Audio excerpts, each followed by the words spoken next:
Ini adalah peristiwa teroris nyata yang terjadi pada tahun 2019. Lebih dari 200 perusuh bersenjata memasuki desa. Mereka memegang pisau panjang dan menusuk orang tanpa ampun. Gadis-gadis muda menjadi alat bagi mereka untuk mempermalukan dan memperkosa. Pria dan anggota keluarga diseret keluar seperti mangsa untuk berlatih menembak. Seluruh desa dalam sekejap mata berubah menjadi neraka di bumi. Penduduk desa beruntung dapat melarikan diri ke gereja terdekat. Mereka terus-menerus berdoa memohon perlindungan Tuhan. Tapi kelompok teroris ini dengan cepat bergegas menuju gereja. Mereka membuka pintu gereja. Setelah itu, menembaki orang-orang tanpa henti. Kemudian mereka memotong telinga orang-orang untuk memamerkan kemenangan mereka. Dua anak laki-laki bersembunyi di bawah kursi. Melihat pemandangan di depan mata, sangat takut. Tetapi dengan sangat cepat kedua anak laki-laki itu ditemukan. Ada juga beberapa pemuda yang ditangkap seperti kedua anak laki-laki itu. Pemimpin membuat mereka berlutut. Beri mereka dua pilihan. Salah satunya adalah bergabung dengan organisasi kekerasan mereka. Pilihan yang kedua. Menghadapi pilihan ini. Jika ragu sejenak, mereka akan ditembak mati. Di bawah ancaman kematian. Mereka harus mengikuti orang-orang yang membunuh orang yang mereka cintai. Pada saat ini, organisasi kekerasan telah merebut Mozambik Utara. Metode mereka sangat kejam. Kemanapun mereka pergi, tidak ada orang yang tinggal di sana. Dan semua ini adalah tindakan dalam bayang-bayang sebuah negara barat. Tujuan utamanya adalah untuk menerima 9 bagian keuntungan dari penambangan Mozambik. Menghadapi para perusuh ganas ini, pemerintah Mozambik mengirim banyak kelompok tentara. Tapi mereka semua pergi tapi tak pernah kembali. Jadi pemerintah harus pergi ke Wagner Rusia untuk meminjam pasukan untuk mengubah situasi saat ini. Tidak lama kemudian, sebuah pesawat yang membawa puluhan tentara Rusia mendarat di bandara Mozambik. Tapi sisi lain, pemimpin kelompok kekerasan ingin memperluas wilayah. Merencanakan serangan desa berikutnya. Jadi orang-orang yang tidak memiliki obat ini berencana untuk menyergap obat tentara. Ketika melihat tentara, mereka keluar dari semak-semak sambil memegang senjata. Tembakan tanpa henti ke arah kendaraan tentara. Tentara panik dan hanya ingin meninggalkan mobil dan melarikan diri. Tapi tanpa diduga, dia dikelilingi oleh elemen bersenjata dari belakang. Beberapa menit kemudian, kelompok lusinan tentara benar-benar dimusnahkan. Pada akhirnya, mereka tidak hanya memperoleh sejumlah besar senjata. Bahkan kejam untuk memenggal kepala para prajurit untuk merayakan kemenangan ini. Pada saat yang sama mereka juga menemukan seorang prajurit yang terluka. Pemimpin tidak secara langsung menginginkan kepalanya. Jadi memerintahkan seseorang untuk membawanya kembali ke kamp untuk para pemula untuk berlatih. Mereka menggunakan senjata untuk memaksa orang baru harus menembak tentara. Setelah ancaman elemen bersenjata, pemula tidak punya pilihan. Hanya bisa menggunakan pisau panjang untuk memotong tanpa henti ke arah prajurit itu. Salah satu dari mereka, yang baru saja melihat adegan ini, tidak bisa menahan diri untuk tidak muntah.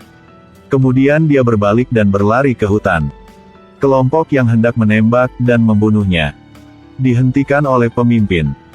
Karena tidak mungkin bertahan hidup di hutan belantara ini sendirian.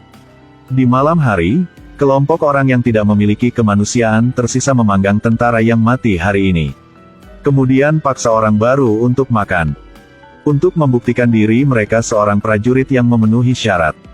Dan di sini lain, pimpinan senior pemerintah tidak ingin mengirim orang untuk mencari kematian lagi.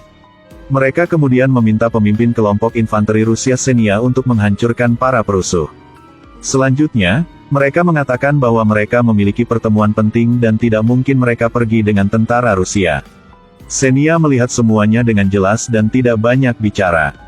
Dia membawa tentara ke tempat kejadian. Hanya mayat tentara yang tersisa di tempat kejadian. Para perusuh segera tidak terlihat lagi. Kemudian mereka mengambil helikopter tak berawak untuk mengamati dan mencari di hutan. Berkat kamera, mereka dapat menemukan keberadaan para perusuh dengan sangat cepat. Senia membawa juniornya dan segera pergi ke hutan menuju sarang bos. Mereka sangat berhati-hati. Tepat saat mendekati perkemahan para perusuh, mereka menemukan pisau di tempat tinggi. Xenia segera memasang peredam ke pistol. Kemudian bidik musuh dan tembakan. Kemudian melalui teropong. Dia memiliki banyak elemen bersenjata. Setelah menentukan keberadaan mereka, Xenia segera menghitung rencana pertempuran. Mereka memecahkan pecahan kaca ke jalan. Kemudian bagikan kelompok tersebut menjadi beberapa orang. Kemudian kelilingi markas bos dan habisi dia. Setelah tembakan pertama Xenia. Tapi setelah kelompok itu menembaki kerumunan, segera mereka bisa menyelamatkan pemuda yang ditangkap. Dan perusuh yang keras kepala bukanlah apa-apa di depan tentara Rusia. Senjata terdengar banyak orang mati. Para perusuh yang ingin melarikan diri, baru saja keluar dari pangkalan, menginjak kaca. Satu per satu jatuh. Tentara yang bersembunyi di dekatnya segera melompat keluar untuk memanen orang. Melihat kemenangan tepat di depan mata. Tanpa diduga, pemimpin perusuh membawa sisa bawahan dan melarikan diri melalui jalur air. Ini membuat Xenia marah. Karena sebelum bertindak pemerintah mengatakan, sungai itu sangat dalam tanpa dasar. Para perusuh tidak bisa melarikan diri dari jalan itu. Pada akhirnya, para perusuh mengalami kerusakan serius untuk menemukan bos mereka untuk mendapatkan bantuan. Bos tidak mengatakan apa-apa. Tidak hanya membawa komandan datang, tetapi juga mengirim sekelompok tentara elit untuk bekerja sama. Komandan bermaksud untuk menyergap di desa. Pimpin tentara Rusia ke sana dan hancurkan semuanya. Tetapi pemimpin perusuh tidak secara sukarela mematuhi perintah pasukan.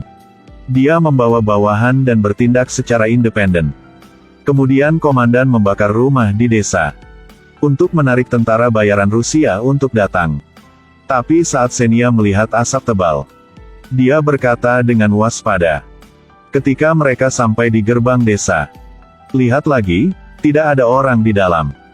Mereka segera mengerti bahwa pasti ada sesuatu yang aneh di dalam. Jadi Xenia meninggalkan dua penjaga di sana untuk mengamati.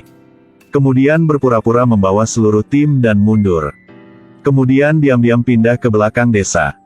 Mereka menyelinap masuk tanpa ada yang tahu. Buat musuh tidak bisa mampu mundur.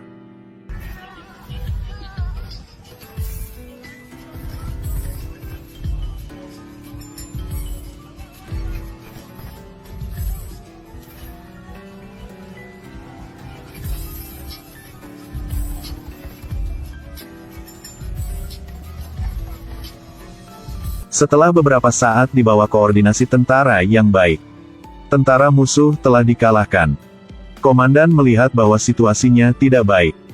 Cepat ganti baju santai berniat kabur. Tapi begitu dia keluar dari kamar, dia ditangkap hidup-hidup. Dan sekarang pemimpin kerusuhan. Setelah mengetahui bahwa komandan ditangkap pergi, mereka diam-diam menyergap di luar desa. Ketika Xenia membawa juniornya ke kota, tiba-tiba seorang perusuh dengan senjata RPG berlari keluar. Tim Xenia segera melompat keluar dari mobil untuk bersembunyi. Beruntung bisa bertahan hidup. Semua perusuh bersembunyi di hutan. Segera tanpa henti menyerang tentara Rusia. Di depan daya tembak musuh yang luar biasa. Tentara Rusia yang baru saja melakukan pertempuran yang melelahkan sekarang berada di posisi yang rendah. Untungnya, rekan satu timnya bergegas menyelamatkan tepat waktu. Tapi para perusuh sama sekali tidak menghormati siapapun. Masih berpikir mereka akan menang. Jadi mereka tidak berhenti mengejar. Luncurkan serangan yang sangat kuat sekali lagi. Selama pertempuran, kaki Xenia terkena peluru sembarangan dan jatuh. Kebetulan, pemimpin perusuh menjulurkan kepalanya. Dia mengangkat senjatanya dan menembak 2 kali. Langsung ambil nyawa orang itu. Para perusuh bersenjata akhirnya telah ditangani. Adapun Xenia, dia dengan berani mengorbankan dirinya karena cedera seriusnya. Akhir film. Berkat kerja sama tentara Rusia, kerusuhan di Mozambik untuk sementara terkendali. Ini adalah film yang diadaptasi dari kenyataan. Film yang dibuat oleh perusahaan militer Rusia Tirwagon yang membantu Mozambik dalam kenyataan.